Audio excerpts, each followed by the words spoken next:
भाई स्वागत है फोरकास्टर के इस चैनल पे।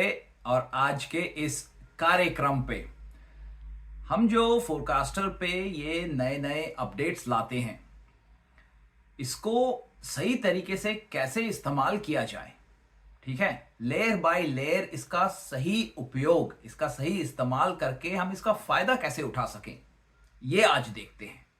ठीक है। और अगर आपने इसका फ्री ट्रायल नहीं इस्तेमाल किया तो जाके कीजिए। आइए डायरेक्टली जंप करते हैं।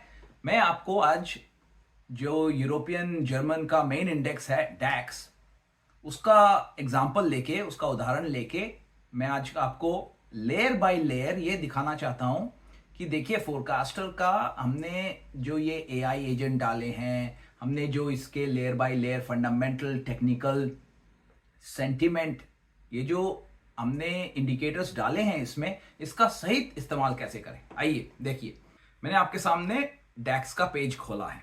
अच्छा, ठीक है, तो देखिए क्या दिख रहा है। मैं डैक्स का जो पेज है उसको 10 साल का जो पैटर्न है ओवरव्यू से शुरू करता हूं। तो एनालिसिस कैसे करते हैं, ठीक है। आप अगर ट्रेडिंग कर रहे हैं, पोजिशनल ट्रेडर हैं, आप अगर इन्वेस्टर हैं, स्टॉक्स में हैं, इंडेक्सेस में हैं, याद रखिए सेम एनालिसिस, यही काम जो आज हम करेंगे साथ में बैठ के, यही काम आप वहां पे भी कर सकते हैं। ठीक है। आइए, तो ये रहा 10 साल का मैंने पैटर्न खोला है। हमारी आंखों के सामने ये क्यों आया? क्योंकि हम जब भी स्क्रीनर लगाते हैं तो हम सबसे पहले ओवरऑल फंडामेंटल देखते हैं कि भाई कंपनीज की हालत क्या है। ठीक है, तो उससे पता चलता है कि हाँ भाई ओवरऑल इकोनॉमिक की हालत क्या है। फोरकास्टर का एआई एजेंट इस्तेमाल करके आप इसके बारे में एक छोटा सा समरी भी निकाल सकते हैं।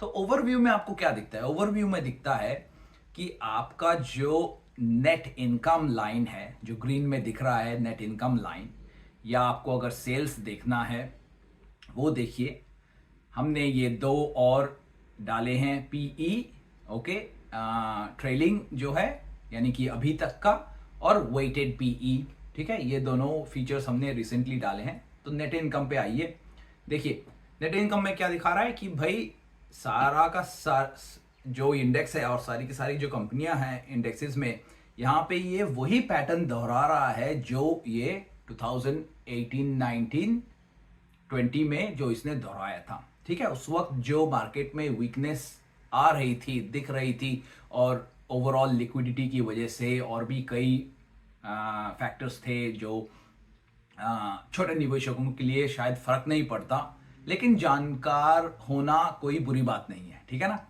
तो उस वक्त लिक्विडिटी बोलिए, सेंट्रल बैंक की पोजीशनिंग बोलिए, इकोनॉमी की हालत बोलिए, ये सब के चलते आप देखिए मार्केट भले ही ऊपर जा रहा था, ठीक है, लेकिन जो ओवरऑल नेट इनकम है कंपनीज का वो नीचे आ रहा था। तो जब लाइन फ्लैट हो रही थी, इनकम लाइन फ्लैट हो रही थी 2018 में, तो इससे आपको अंदेशा हो जाना चाहिए ये देख के फंडामेंटली, ठीक है ना।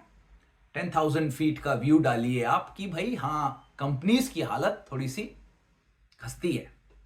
अच्छा, तो भाई स्टॉक मार्केट अगर इस तरह से ऊपर जाएगा तो आप एक बढ़िया लंबा गेम खेल सकते हैं। क्यों? क्योंकि जब इकोनॉमीज की बात होती है, फंडामेंटल्स की बात होती है, तब आपका जो सोच विचार है वो एक लंबे टाइम के लिए होना चाहिए। ठीक है, 8 महीना, 1 साल, उस हिसाब से आप कॉल या पुट पोजीशनिंग बनाइए। ठीक है, तो इस वक्त जब ये 2019 में ये जो हिकअप आ रहा था बीच में, इस वक्त अगर आपने 6 महीने का उसको शॉर्ट किया है, ठीक है, 6 महीने 8 महीने का शॉर्ट किया है, तो रिगार्डलेस भाई कोविड आया कोविड नहीं आया, ये तो एक छोटा सा ट्रिगर है।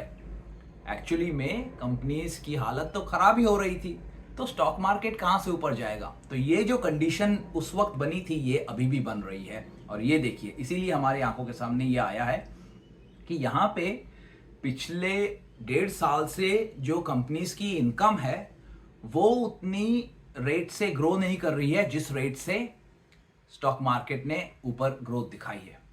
तो अब जब ये ओवरऑल व्यू देख लिया तो देखते हैं कि भाई टाइमिंग क्या है, सीजनैलिटी क्या है। ठीक है, तो इस ये जब एक पैटर्न देख लिया ना, तो आगे जाके और एक और लेयर खोलते हैं। ठीक है, ये दूसरा लेयर जो हम खोलेंगे वो है सीजनैलिटी का। सीजनैलिटी में हम क्या करेंगे, सीजनैलिटी में ये जो हमने 10,000 फीट का व्यू लिया, अब हम नीचे आएंगे, अब हम 1,000 फीट का व्यू लेंगे कि भाई ठीक है, देख लेते हैं कि जब डैक्स इंडेक्स या कोई भी इंडेक्स बोलिए, जब ये आज के जो अभी तक का जो पैटर्न है, इसने ये जो पैटर्न पहले कब कब दोहराया है और कैसे दोहराया है, जब दोहराया है पैटर्न तो ये कितना मैच करता है पिछले पैटर्न से। ठीक है ना, तो यहां पे देखिए 5 साल का और 30 साल का जो कोरिलेशन है वो दोनों ही 80% से ऊपर है। तो आपको क्या बोलना चाहता है ये बोलना चाहता है कि भाई देखिए, जो डैक्स ओवरऑल मूव कर रहा है पिछले 5 साल में जो निवेशकों ने बिहेवियर दिखाया है, वो वही बिहेवियर है जो पिछले 30 साल से इसने वापस वही चक्कर काटा है। हमारा जो नेट इनकम है डैक्स के इंडेक्स में वो नीचे जा रहा है पिछले 1-1.5 साल से। अच्छा, तो अब थोड़ा सा हम 10,000 फीट से 1,000 फीट में आए हैं। वहां पे हमने ये सितंबर का ये एंड से लेके अक्टूबर का महीना सिलेक्ट किया है, ये देखने के लिए कि भाई यहाँ पे क्या कोई बाइंग पोजीशन मिल सकती है, एक बाइंग अपॉर्चुनिटी मिल सकती है, वो देख लेते हैं। ये जो अक्टूबर का लो पॉइंट आएगा, मैंने करीबन इसमें बना के रखा है 6 या 7 तारीख से, तो हमको एग्जैक्टली गारंटी नहीं है, लेकिन फिर भी अगर हम इसको 8 या 9 से करते हैं तो देखिए ठीक है। तो बोल रहा है कि लॉन्ग में, तो ये आपको बोल रहा है कि 30 साल का जो पैटर्न है उसमें 70% प्रोबेबिलिटी है कि आपको ये करीबन 6% रिटर्न दे अगर आप अच्छे टाइम पे एग्जिट करें। कहने का मायने क्या हुआ, हमने देखा कि भाई ओवरव्यू में एक ऐसी पोजीशन बन रही है जहां पे मार्केट में कमजोरी आ सकती है। जो कमजोरी आती है वो एक अच्छा बाई पॉइंट हो सकता है। क्यों? क्योंकि पिछले 5 साल और पिछले 30 साल का जो पैटर्न है वो आपको बता रहा है कि करीबन आपको 7 से 8% का गेन हो सकता है अगर आपका बाइंग पॉइंट सही हो। ठीक है, और फिर आप टारगेट रखते हैं। ठीक है, टारगेट हमेशा इस हिसाब से ही फॉलो कीजिए, स्टैटिस्टिकली फॉलो कीजिए, उसमें ग्रीड और फियर मत डालिए। अगर आप थोड़ा सेफ्टी खेलना चाहते हैं तो 5, 5.5, 6% का टारगेट रखिए साल के एंड तक या दिसंबर के मिडिल तक। ठीक है, जहां जैसे ये यहां पे आपको दिखा रहा है। अच्छा, आगे आइए, आगे चलते हैं हम दूसरे लेयर में कि प्रोजेक्शन क्या बोल रहा है, यानी कि जो हमने सीजनैलिटी में देखा उसको क्या हम किसी और तरीके से सपोर्ट कर सकते हैं। तो प्रोजेक्शन ये टूल हमने सितंबर में निकाला है। ये टूल है कि ये क्या करता है, बेसिकली एआई का इस्तेमाल करके, और हमने जो एपीआई डेवलप किया है इसके लिए, जिससे हम एनवीडिया के चिप्स और चैट जीपीटी जो लार्ज लैंग्वेज मॉडल है उसका इस्तेमाल करके हम पूरा का पूरा जो इंडेक्स है, यहाँ पे आप 3 महीने का 1 महीने का डालिए, पूरा का पूरा जो इंडेक्स है इसकी हिस्टोरिकल रिकॉर्ड्स देखता है और 1 महीने के पैटर्न को हर बार मैच कराता है। तो उसके लिए जो कंप्यूटिंग पावर चाहिए वो हमें यहाँ से मिली। तो ये काम शायद 2 साल पहले नहीं हो सकता था। तो ये एक बड़ा ही टॉप फीचर है फोरकास्टर का। अब इसको इस्तेमाल करके देखिए। जो प्रोजेक्शन है वो मॉडरेट है, मैं मानता हूं करीबन 60% प्रोबेबिलिटी है कि हाँ, ये प्रोजेक्शन का जो मेन लाइन है, जो बेस्ट कोरिलेटेड लाइन है, जो ब्लू में आपको दिखा रहा है बेस्ट कोरिलेटेड लाइन, वो बोल रहा है कि करीबन 17 तारीख को मेन लो आएगा। ठीक है, अगर जो ये कोरिलेशन में, जो ये प्रोजेक्शन में बेस्ट परफॉर्मेंस दिखा रहा है वो वैसा ही हो जैसे ये इसका बेस्ट कोरिलेटेड पिछले हिस्टोरिकल रिकॉर्ड में हुआ था। बोल रहा है कि बेस्ट मैच जो हुआ था वो यहाँ पे हाईलाइट किया हुआ है, तो वो बेरिश केस में है, दिखा रहा है। तो वो कोरिलेशन दिखा रहा है 2005 का कोरिलेशन है। पिछले पैटर्न्स का एनालिसिस करके इसके ये बोल रहा है कि मॉडरेट प्रोजेक्शन है, एक ड्रॉप आ सकता है, वो ड्रॉप करीबन 15, 16, 17 तारीख के आजू बाजू में आएगा। अगर तो ये वैसे चलेगा जैसे ये पहले चल चुका है, इस बात का ध्यान रखिए। ठीक है, और अगर ऐसा हुआ तो वो एक बढ़िया स्वीट बाय पॉइंट होगा। ठीक है, दिसंबर तक। तो इस बात का ध्यान रखिए कि इसको एनालिसिस करने के का टेक्निक क्या है, तरीका क्या है। टेक्निकल्स क्या बोल रहे हैं मार्केट में, टेक्निकल्स बोल रहे हैं इस इंडेक्स में क्या बोल रहे हैं, इसमें बोल रहे हैं कि देखिए मार्केट न्यूट्रल है, ठीक है, थोड़ी सी सेलिंग आई है, हाँ ठीक है, दिखता है। मार्केट मूड मीटर एक बढ़िया इंडिकेटर है जो हमने बनाया है, और ये इंडिकेटर कई स्पेसिफिक फैक्टर से बनाया है और one of the best indicators है, ठीक है। यहाँ पे ये अभी करंटली -50 यानी कि थोड़े वीकनेस जो इसने सफर किया, वो वीकनेसेस से लेके -50 के लाइन से लेके ये ऊपर जाने की कोशिश कर रहा है, लेकिन यहां पे कोई ऐसा बढ़िया डाइवर्जेंस हमें नहीं दिख रहा।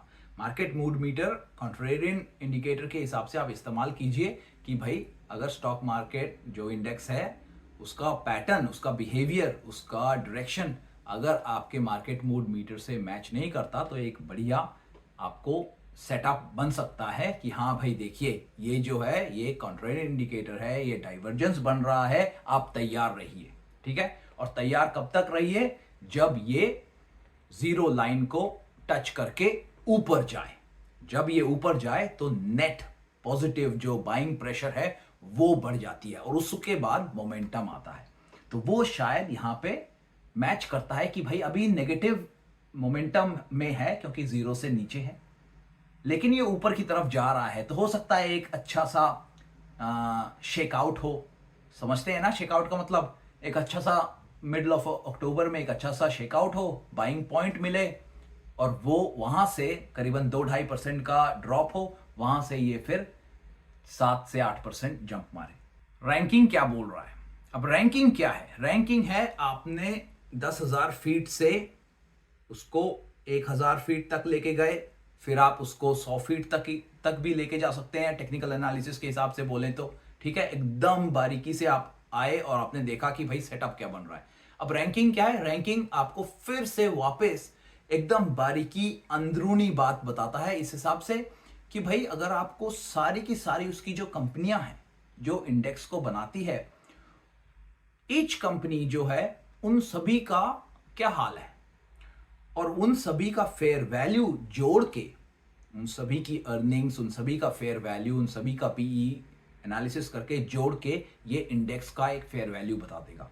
और यहां पे ये बता रहा है कि देखिए अगर आप इंडेक्स का ऑल स्टॉक का फेयर वैल्यू देखेंगे तो करीबन 14% ये अंडर वैल्यूड है, ठीक है।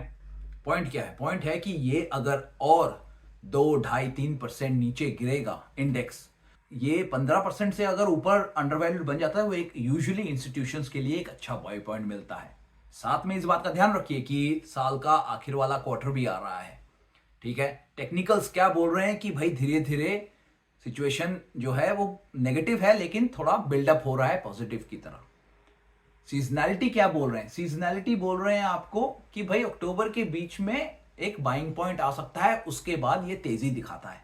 तो आप बात को समझ रहे हैं कि ओवरऑल जो हमने एनालिसिस में देखा उसको कैसे हम पकड़ेंगे कि भाई कैसे उसका इस्तेमाल करके एक बढ़िया सा डायरेक्शन ले सकते हैं और एक एंट्री ले सकते हैं। तो बात को समझिए, फोरकास्टर का जो टूल बनाया गया है इसमें कई लेयर्स हैं। इनका इस्तेमाल सही तरीके से करना एक बाय इटसेल्फ एक आर्ट बन जाता है, ठीक है ना। उसको सीखिए, इधर उधर देखना बंद कीजिए। मुझे मालूम है, मुझे उम्मीद है और मुझे भरोसा भी है कि आप लोगों में ये कैपेबिलिटी है कि आप शांत स्वभाव से, शांत दिमाग से ये सभी चीजों का बारीकी से बढ़िया तरीके से आप एनालिसिस कर सकते हैं।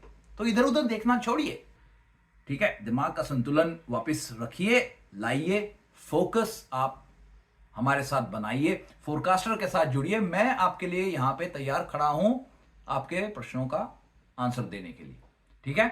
आज के लिए यहीं तक, शायद अगला वीडियो हम इंडिया में बैठ के आपके लिए बनाएंगे। नमस्कार।